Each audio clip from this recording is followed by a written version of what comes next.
అంటే నాకేం అర్థం అవుతుంది బైబిల్ ప్రకారంగా? అప్పుడు అంగీకరించారు, ఇప్పుడు ఎందుకు చేయట్లేదు? నిలిచిలేరు ఇప్పుడు.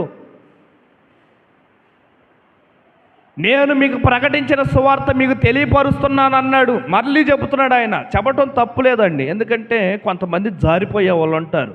జారిపోయినటువంటి వారిని మరలా వాళ్ళు మేలుకొలిపి మరలా వారిని ఉజ్జీవింపజేస్తూ ఉన్నాడు పౌలు గారు. ఎవరటువంటి వారిని ఏలెత్తి చూపించటం కాదు, కానీ ఎదుగయ్యా కొంతమంది ఇచ్చారు, మీరు కూడా ఇవ్వండి అని వారిని ఏం చేస్తున్నాం? ఇంకా కొంచెం వారికి తెలియపరుస్తూ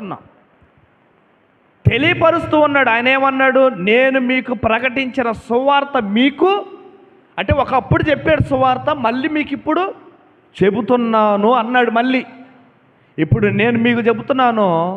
ఇంతకు ముందు కూడా చెప్పే దాస్యం భాగం గురించి ఎప్పుడో నెలకు ఒకసారి చెప్తా, లేకపోతే రెండు నెలలకు ఒకసారి చెప్తా. అదే పనిగా చెప్పను దాస్యం భాగం గురించి, లేకపోతే డబ్బు గురించి, కానుకల గురించి పదే చెప్పను. 2 నెలలకు ఒకసారి చెప్తా ఉంటాను, లేకపోతే దేవుడు చెప్పమంటే తెలియపరుచు అంటే తెలియపరుస్తూ ఉంటా. ఇక్కడ నేను మరలా మీకు తెలియపరుస్తున్నాను, మీరు దానిని అంగీకరించారు అన్నారు. అంగీకరించారు. ఎవరైనా మిమ్మల్ని బలవంతం చేశారండి? అప్పుడు మీరు మీకులాగా చెప్పొచ్చుగా, అయ్యా మేము ఇవ్వలేము అయ్యా అని చెప్పొచ్చుగా. మీరు అప్పుడు మేము ఇవ్వలేము అయ్యా